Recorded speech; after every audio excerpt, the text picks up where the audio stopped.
The smoke from my wood-burning forge had barely started curling into the October air when I heard the sound of expensive heels clicking against my gravel driveway. I glanced up from the horseshoe I was shaping, already knowing who it would be before I even saw her. "Excuse me, but you need to put that out immediately." The voice was shrill, cutting through the peaceful morning like nails on a chalkboard. Patricia Manning stood at the edge of my property, her perfectly manicured hand pointing accusingly at my forge, her face twisted in that particular expression of outrage that only comes from years of believing the world revolves around you.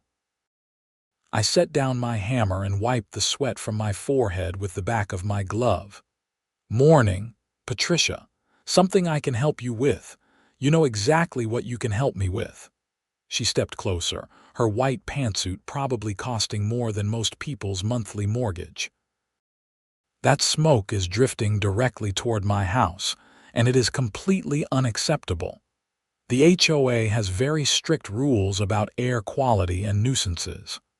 I took a deep breath, trying to keep my cool. "My name is Steven Ortiz, and I had bought this 20-acre property in Lancaster County, Pennsylvania 3 years ago, specifically because it was zoned agricultural. The fact that a new subdivision had sprouted up next to my land like unwanted mushrooms was not my problem, or at least it shouldn't have been. Patricia, we've been over this before. This is a working farm. I'm a farrier and I also raise chickens and goats. All of this was here before your HOA even existed." Her eyes narrowed to slits. "I don't care if you were here first. You're now adjacent to a residential community, and you need to follow the same rules as everyone else. Section 12, Paragraph 4 of our bylaws clearly states that no open burning is permitted. Your bylaws don't apply to me. I'm not part of your HOA. Your smoke doesn't care about property lines," she snapped back. "If you don't put that out right now, I'm calling the police." I looked at her for a long moment, considering my options. I could try to explain again that agricultural exemptions existed for exactly this reason, or I could just let her make a fool of herself. The second option was definitely more tempting. "You do what you need to do, Patricia." Her face turned an impressive shade of red. "Fine. Don't say I didn't warn you." She pulled out her phone and started jabbing at the screen while walking back toward her house, muttering loud enough for me to hear about inconsiderate neighbors and property values. I returned to my work, heating the metal until it glowed orange, then hammering it into shape. The rhythmic clang of steel on steel was meditative, and I lost myself in the work. I had 3 horses coming in today for new shoes, and this smoke wasn't going anywhere until I was done. 20 minutes later, a police cruiser rolled up my driveway. I set down my tools again and walked over to greet the officer, a young guy I'd seen around town a few times named Officer Daniels. "Morning, officer." "Let me guess," Patricia called. He stepped out of the car, looking apologetic. "Yeah, sorry about this, Mr. Ortiz. Got a complaint about illegal burning. I know it's probably nothing, but I have to check it out." "No problem. Come take a look." I showed him my forge, explained what I was doing, and pulled out my business license and agricultural exemption papers from my workshop. I kept copies specifically for occasions like this. Officer Daniels looked them over carefully, then handed them back with a nod. "Everything looks in order. This is clearly a legitimate agricultural operation. The state exemption is pretty clear on this stuff." That's what I tried to tell Patricia, but she wasn't interested in listening. He sighed. "Mrs. Manning calls us a lot. Between you and me, she's called in complaints about at least 15 different people in the last 6 months. We have to respond, but most of them are like this. Appreciate you being reasonable about it." "No problem. I'll go let her know there's nothing we can do. Have a good day, Mr. Ortiz." I watched him drive off, knowing this was far from over. Patricia Manning wasn't the type to accept defeat gracefully.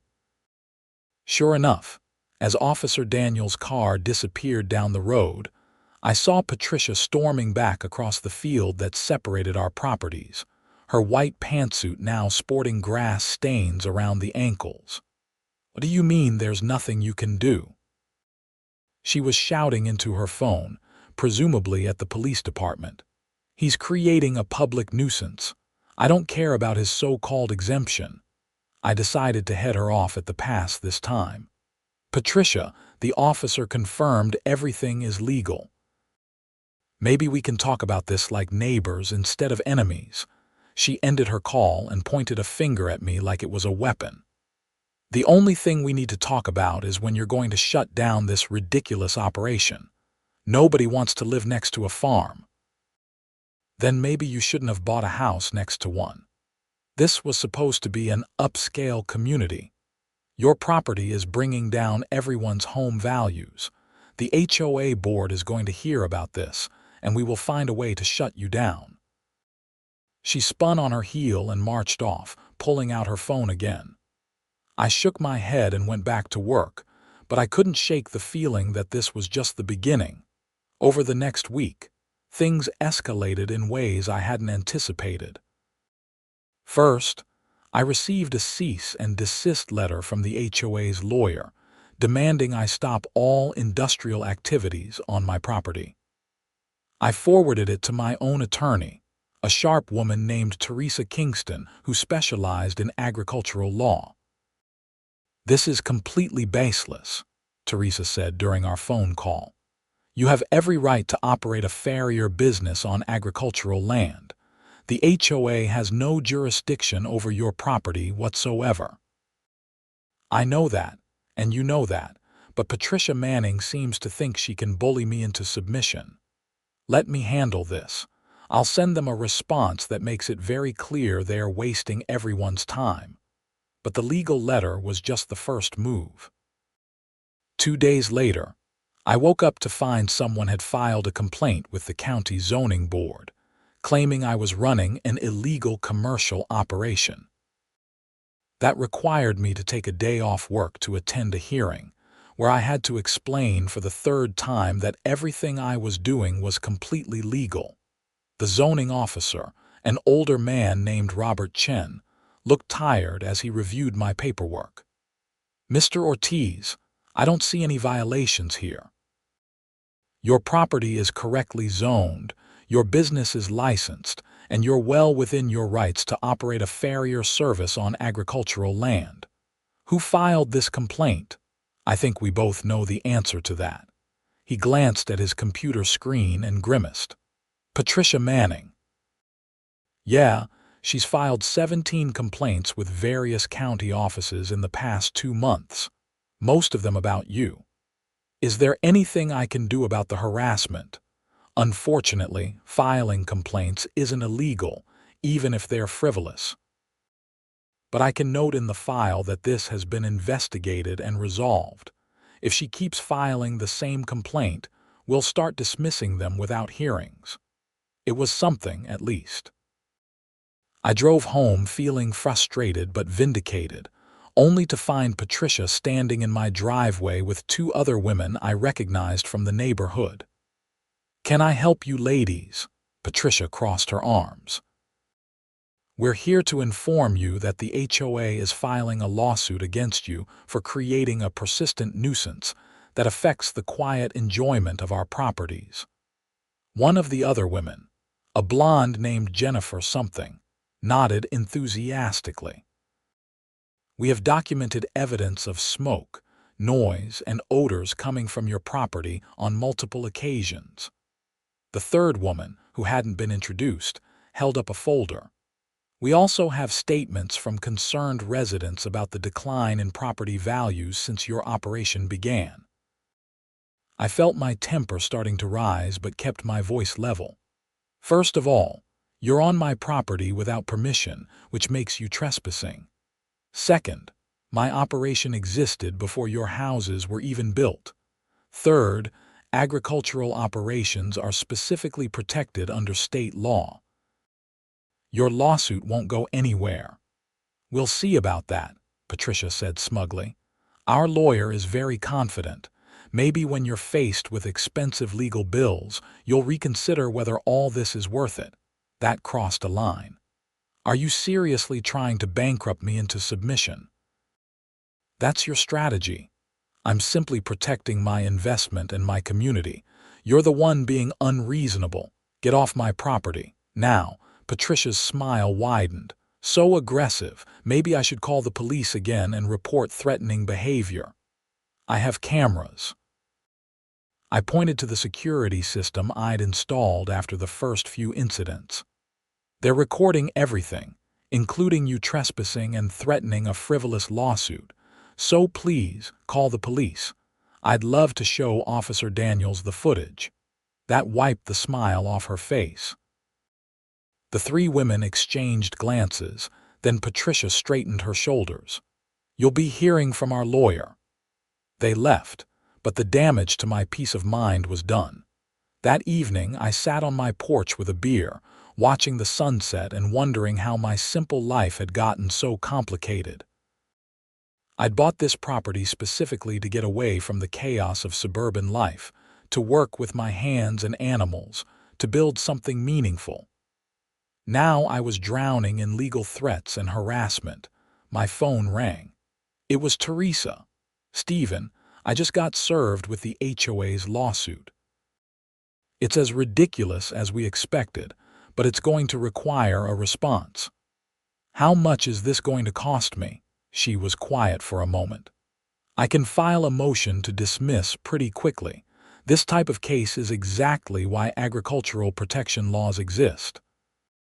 I'd estimate a few $1,000s in legal fees, assuming they don't drag it out. A few $1,000s I didn't really have to spare. Do it. I'm not letting them win. There's something else you should know. I did some research on Patricia Manning. She's been involved in 3 other similar disputes in different states. In each case, she moved into an area near existing businesses or farms, then tried to force them out through HOA actions. So she's done this before, multiple times. In Ohio, she succeeded in getting a small auto repair shop shut down. In Virginia, she forced a dog boarding facility to relocate. She seems to target small operations that don't have the resources to fight back. Well, she picked the wrong target this time. Good.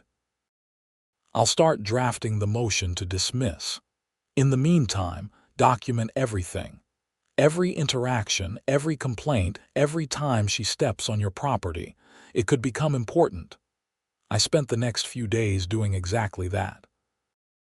I upgraded my security system, adding more cameras and making sure they covered every angle of my property.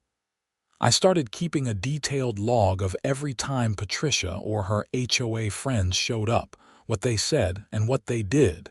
The harassment didn't stop. If anything, it got worse. Someone called animal control, claiming my goats were malnourished.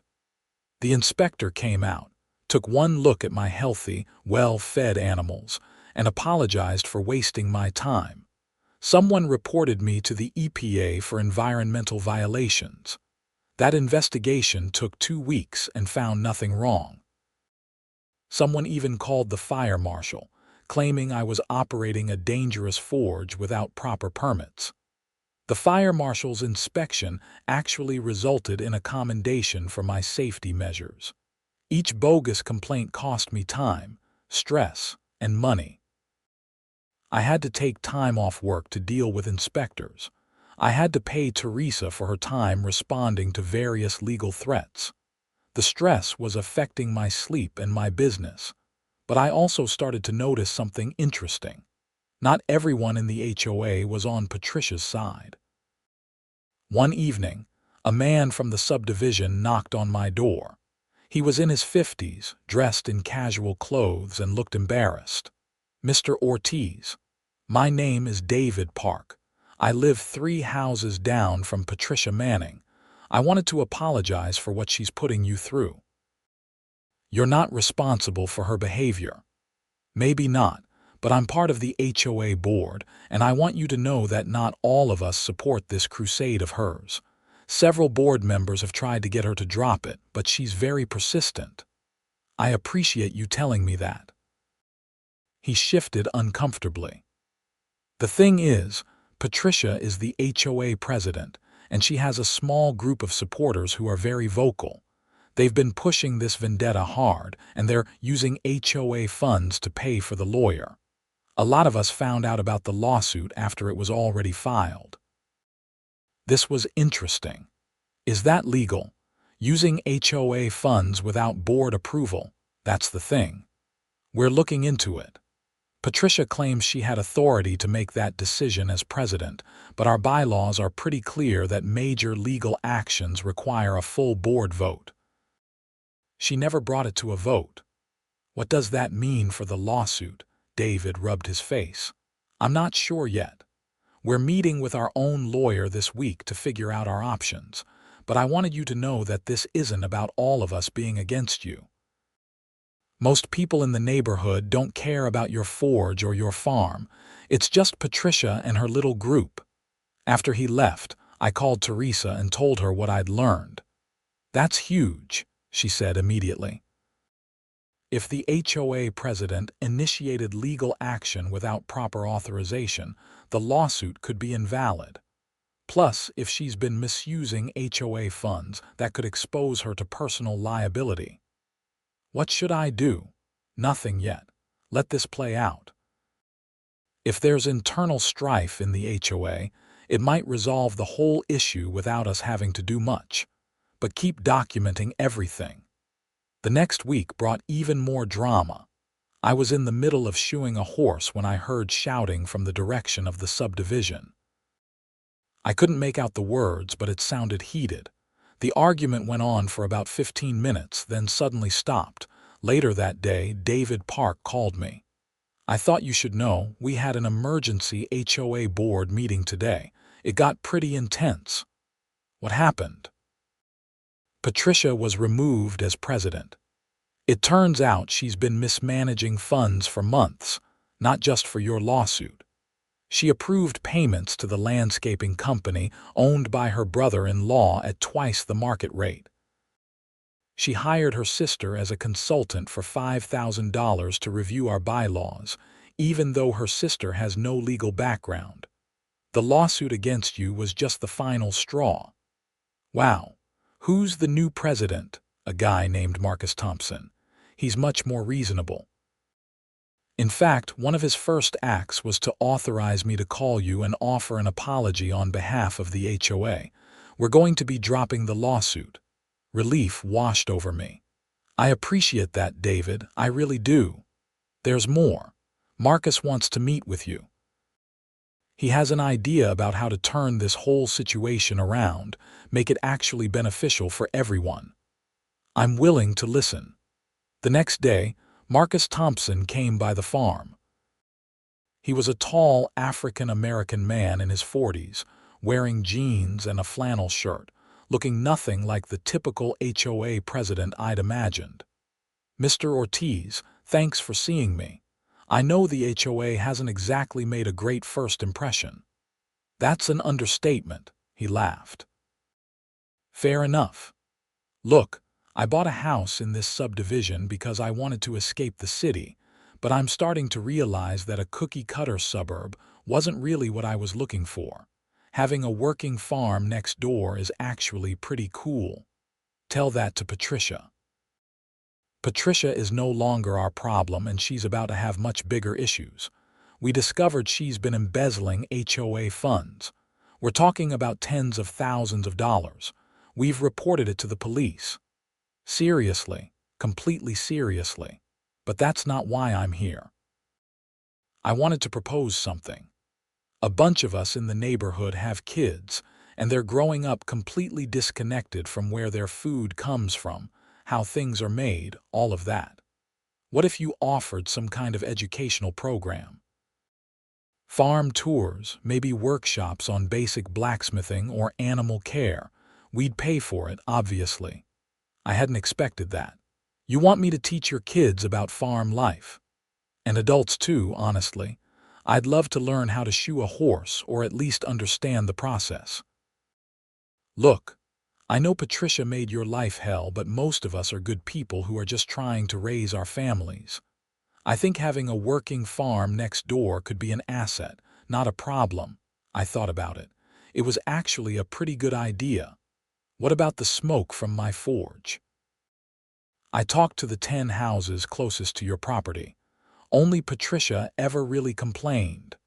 The rest of us either don't notice it or don't care. Honestly, I think she was just looking for reasons to be angry. We talked for another hour, and by the end of it, I'd agreed to start offering monthly farm tours and quarterly workshops.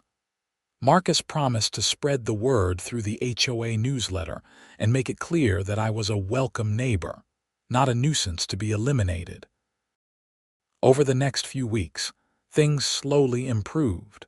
The lawsuit was officially dropped.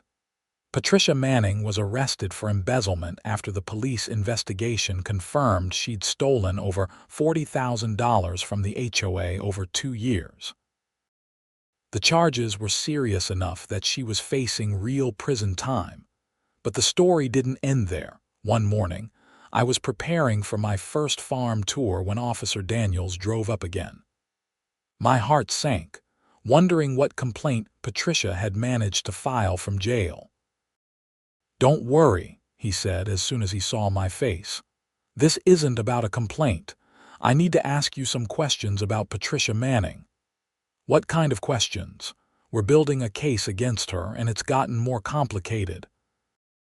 The embezzlement from the HOA is clear-cut, but we've discovered she's been involved in similar schemes in other states. We're talking to all her victims, including people she's harassed or tried to force out of business. She harassed me plenty, but I don't know if that's relevant to embezzlement." Officer Daniels pulled out a notebook. "Actually, it might be. We found records showing she was planning to buy your property through a shell company once you gave up and put it up for sale. She's done this before. Harass someone until they sell, buy the property cheap through a hidden buyer, then flip it for profit. That made a sick kind of sense. So this whole thing wasn't really about smoke or property values. She wanted my land. That's what we're thinking.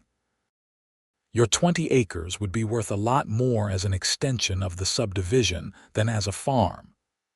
We found documents in her home office showing she'd already approached developers about the idea."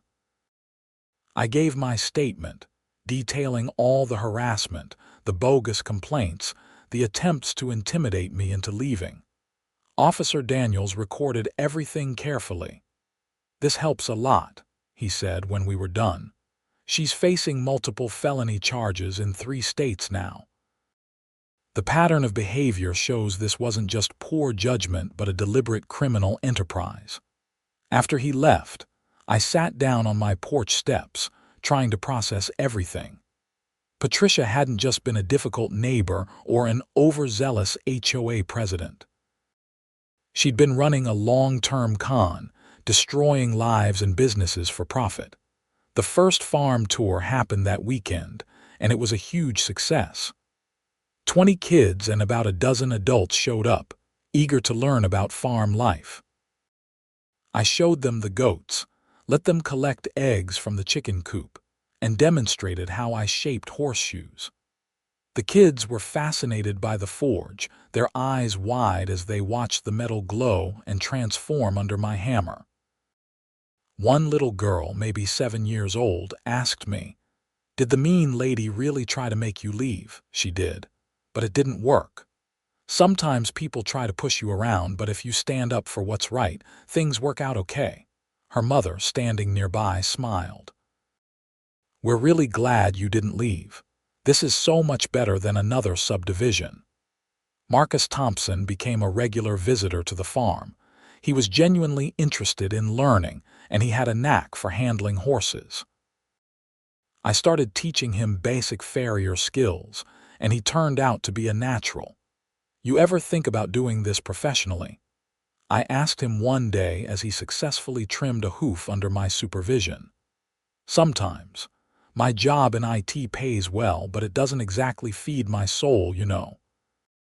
This, though, working with my hands, being around animals, this feels real. The offer stands if you ever want to learn more. I could use an apprentice." He grinned. "I might take you up on that." About 3 months after Patricia's arrest, I got a call from the district attorney's office. They wanted me to testify at her trial. "Is that really necessary?" I asked. "The embezzlement charges seem pretty solid without my testimony." The prosecutor, a businesslike woman named Angela Rhodes, explained, "Your testimony helps establish pattern and motive. We're not just trying her for embezzlement from one HOA.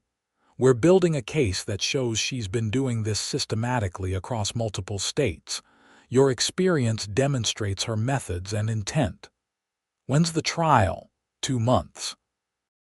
I know it's an inconvenience, but I think you'll want to see this through." She was right. I did want to see it through. The trial took place in the Lancaster County Courthouse on a cold January morning.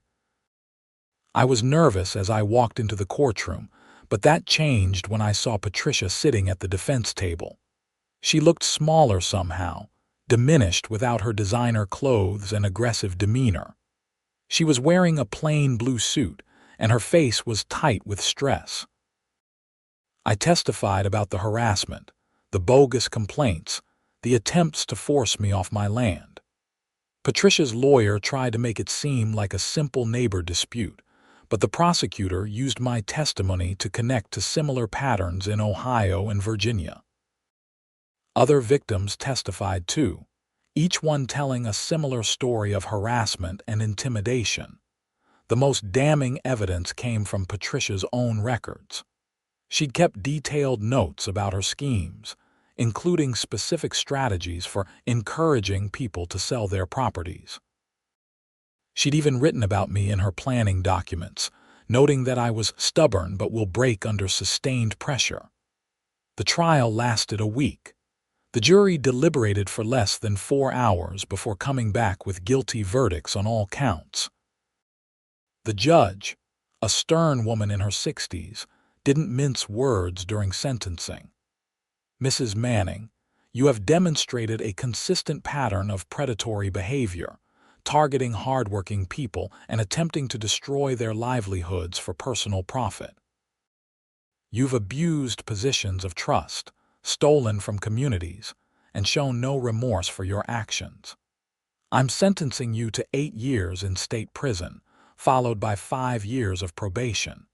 You're also ordered to pay full restitution to all victims, including the HOAs you stole from." Patricia's face crumpled and she started crying, but I felt no sympathy. She tried to destroy my life, my business, everything I'd worked for. Justice had been served. After the trial, several of the other victims approached me outside the courthouse. There was the man from Ohio who'd owned the auto repair shop, a woman from Virginia who'd run the dog boarding facility, and 2 others I hadn't met before. "She ruined my life," the man from Ohio said. "I couldn't afford to keep fighting her, so I sold my shop at a loss. Never been able to get back on my feet financially. I lost my house," the woman from Virginia added. "The stress of dealing with her caused me to have a breakdown. I couldn't work, couldn't pay my bills." Their stories were heartbreaking, and I realized how lucky I'd been. I had Teresa's legal expertise, the support of reasonable HOA board members, and enough financial cushion to weather the storm. Not everyone had been so fortunate. "I'm sorry," I said, knowing the words weren't enough. "I'm sorry she did this to you." "At least she's finally facing consequences," the Ohio man said. "That's something." On the drive back to the farm, I thought about everything that had happened. The harassment, the legal battles, the stress and uncertainty. But I also thought about the good that had come from it. The farm tours were now a regular thing, happening twice a month. I'd started offering weekend workshops on blacksmithing basics, and they were always fully booked. Marcus was seriously considering a career change and had become a close friend. The subdivision next door was no longer an enemy but a community. Kids would wave to me as they walked past on their way to school. Adults would stop by to chat or buy fresh eggs. Someone had even proposed a community garden on the border between my property and the subdivision, with me providing guidance and some of the space. Spring arrived, bringing new life to the farm. I expanded my chicken flock and added 2 more goats.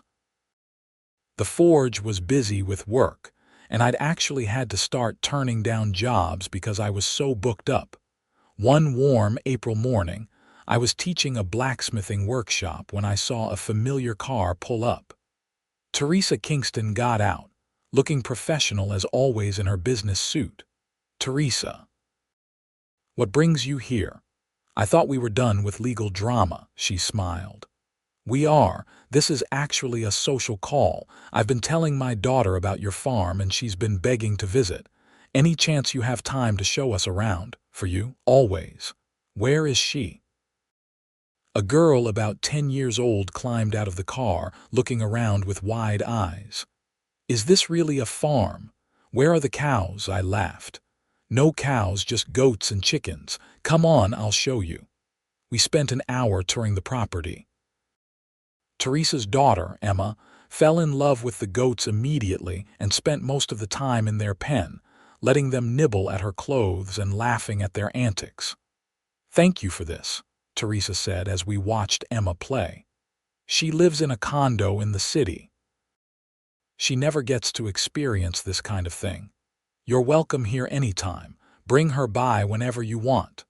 Teresa was quiet for a moment, then said, "You know, what you did was important. Standing up to Patricia, I mean.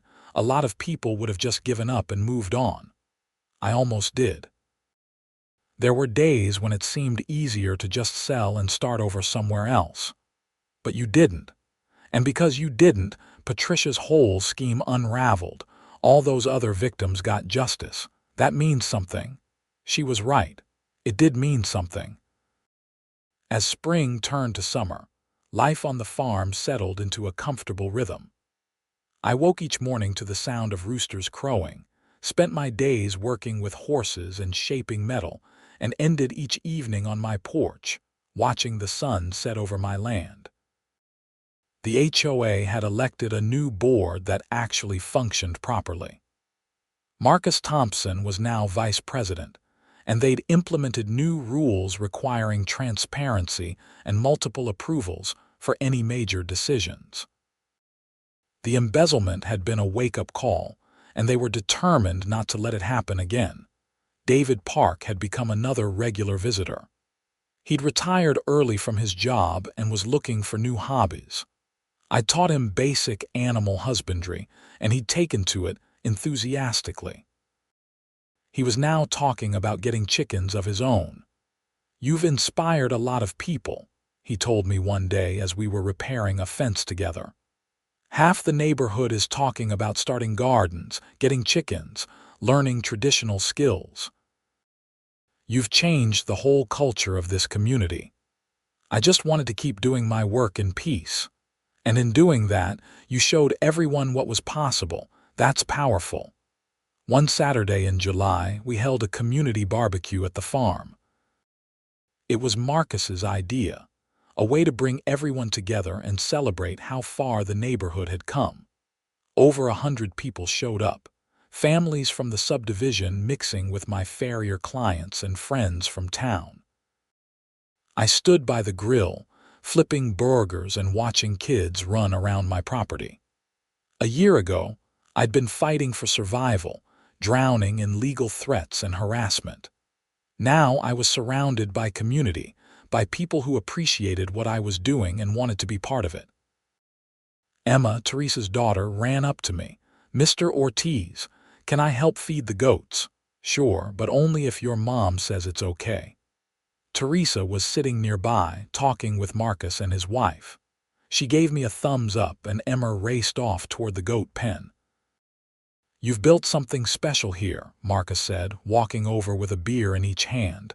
He offered me one and I accepted gratefully. I just wanted to work and be left alone. Yeah, but you fought for it. You stood up when it would have been easier to give in. That matters. And now look at this. He gestured at the crowd. You've created something bigger than just a farm. You've created a community. He was right. In fighting to protect my land and my way of life, I'd somehow ended up building connections I never expected. The subdivision that had once seemed like a threat had become a source of friendships, of students eager to learn, of community support. Later that evening, as the last guests were leaving, Teresa approached me. I have news about Patricia. My good mood dimmed a bit. What about her? She's trying to appeal her sentence. Claims she had ineffective counsel or some such nonsense. I don't think it'll go anywhere, but I thought you should know. Will I have to testify again? Probably not. The appeal is focused on legal technicalities, not the facts of the case. Her lawyer is just trying to reduce her sentence. Let me know if anything changes. I will, but Steven, don't let her take up space in your head anymore. You won. She lost. This is just the dying gasps of someone who can't accept responsibility for her actions. She was right, as usual. I'd spent enough time and energy on Patricia Manning. It was time to focus on the future. As summer progressed, I expanded the farm even more. I bought 3 sheep, started a small vegetable garden, and converted part of my barn into a proper classroom space for the workshops. The business was thriving, both the farrier work and the educational side.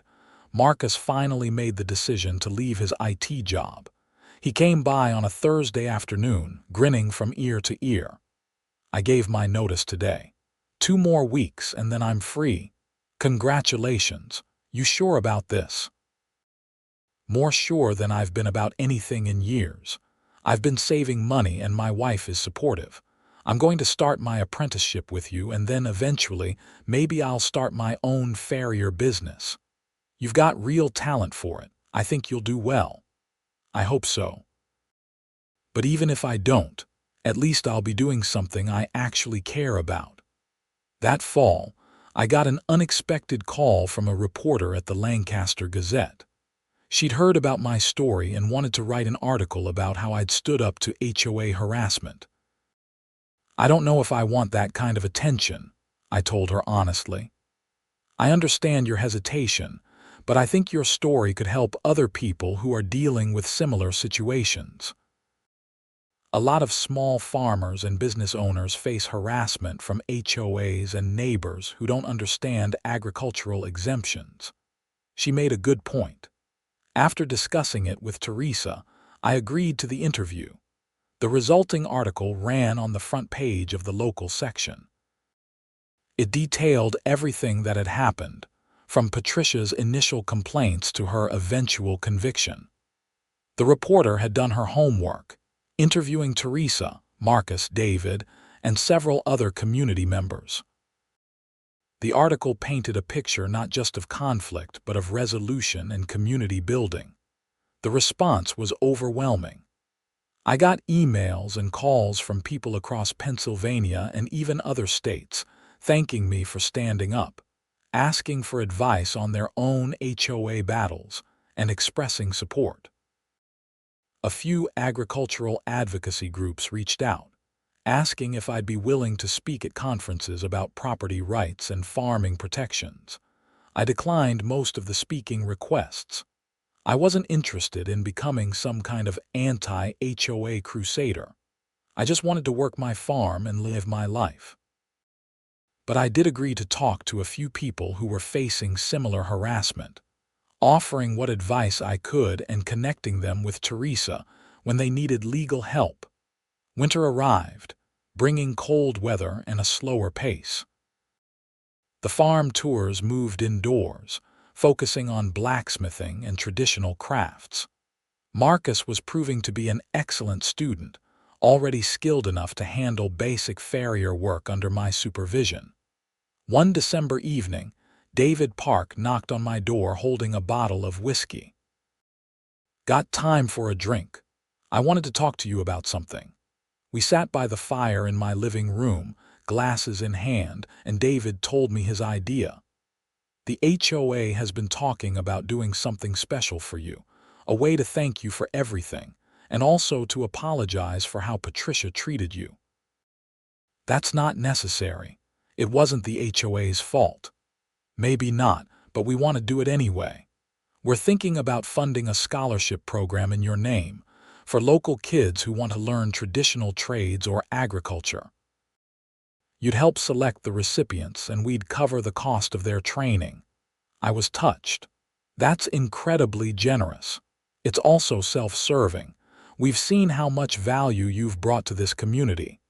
Imagine if we could help train the next generation of people like you. The scholarship program launched the following spring, funded by the HOA and several local businesses. We awarded 3 scholarships in the first year, covering costs for kids to learn blacksmithing, animal husbandry, and organic farming. Seeing those young people discover their passion for traditional skills was more rewarding than I'd expected. Patricia's appeal was denied that spring. She'd serve her full sentence, and I was glad to put that chapter completely behind me. 2 years after the initial confrontation with Patricia, I stood on my porch on a Sunday morning, coffee in hand, surveying my property. The forge was ready for the week ahead, with several horses scheduled for shoeing. The animals were healthy and thriving. Marcus was now working independently as a farrier, though he still came by regularly to learn advanced techniques. The scholarship program had expanded to include 5 students. The subdivision next door was no longer an eyesore or a threat, but an integral part of my life. I knew most of my neighbors by name. Their kids helped with farm chores in exchange for learning experiences. The community garden on our shared border was flourishing, producing vegetables that were distributed among participating families. My phone rang. It was Teresa. "Good morning, Steven. I wanted to let you know that Patricia Manning was released on parole this morning." My stomach tightened. Already, I thought she had 6 more years. Early release for good behavior. It happens. But there are conditions. She's not allowed to be involved in any HOA activities. She can't contact any of her victims, and she has to wear an ankle monitor. Plus, she's not allowed in Lancaster County. That's something, at least. If she violates any of those conditions, she goes straight back to prison. I don't think she'll risk it. After we hung up, I thought about Patricia Manning sitting in prison for 2 years, probably stewing in resentment, blaming everyone but herself. Part of me hoped she'd learned something, changed somehow, but I doubted it. People like her rarely did. But it didn't matter. She couldn't touch me anymore. I'd built something stronger than her attempts to tear it down. I had a thriving business, a supportive community, and a life I was proud of. Marcus showed up an hour later to help with some repair work on the barn. As we worked together, he said, "You hear Patricia got out," Teresa called me this morning. "You worried?" "Not really. She can't come here, can't contact me. And even if she tried something, we have an entire community watching my back now. She's powerless." "Good." "Hey, I've been meaning to tell you my oldest daughter wants to apply for the scholarship program. She's interested in learning sustainable farming." "She doesn't need to apply. I'll teach her myself if she wants." Marcus grinned. "She'd like that." "Thanks, Steven." As we continued working, I reflected on how much had changed. I'd come to Lancaster County looking for peace and solitude, a place to practice my trade without interference. Instead, I'd found something better: purpose, community, and the satisfaction of knowing I'd stood up for what was right. The smoke from my forge still drifted across the property line into the subdivision. But now, instead of complaints, it brought curious neighbors wanting to learn. The clang of my hammer was no longer a nuisance, but a comforting reminder of honest work being done. The animals were no longer a threat to property values but attractions that kids begged their parents to visit. Patricia Manning had tried to drive me out, to break me down until I gave up and left. Instead, she'd unwittingly created something beautiful. In forcing me to stand my ground, she'd brought together a community that might never have connected otherwise. Her malice had been transformed into something positive, something lasting. As summer faded into fall once more, I found myself genuinely happy. The farm was prospering, my skills were being passed on to the next generation, and I was surrounded by people who valued what I did. Some nights, sitting on my porch with a cold beer, watching the sun set over my 20 acres, I almost wanted to thank Patricia Manning. Almost. Because the truth was, I'd have preferred to live my quiet life without all the drama. But since I'd been forced to fight, I was glad I'd won. And I was even gladder that my victory had created something bigger than just personal vindication. The forge was heating up for another day of work. Marcus was bringing his daughter by after school for her first lesson. David Park was stopping by with a question about his new chickens. Teresa was coming for dinner with Emma, who now considered herself an honorary farm hand. Life was good. The smoke from my wood fire curled into the clear Pennsylvania sky, carrying with it the smell of honest work and hard-won peace. And I knew, with absolute certainty, that I'd never let anyone take this away from me again.